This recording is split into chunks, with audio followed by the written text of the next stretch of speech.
So in this VistaCreate tutorial video, I am going to be showing you guys how to create a logo here on VistaCreate.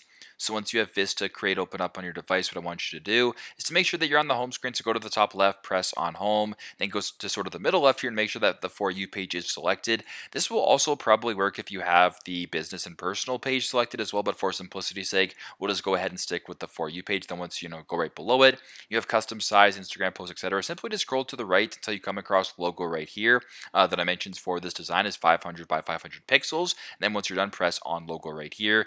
Now what this will do is open up a new design with these dimensions of a logo. Now, if you wanted to create a YouTube logo, for example, of your profile picture, the simplest way to do that is to keep the dimensions the way it is. Go to the top left, press on shapes, then press on circle right here.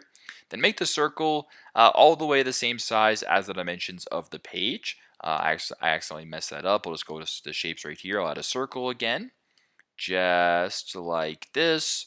I will then make it the same size as the page. And if you wanted to create, for example, a circle logo, just keep the circle. Don't use the white stuff on the outside. Only put whatever you want on the inside. So if you wanted to go to photos right here, I will use the cheeseburger as well as sort of the main part of this photo. Just like that. I'll then change the background of this to how about a different color? How about pink? So there you go. There's my masterpiece. Once that is done, just go to the top right, press on export, and there you go. Pretty straightforward, but that is how to create a logo here on VistaCreate. Thanks again for watching, and I hope this video helps.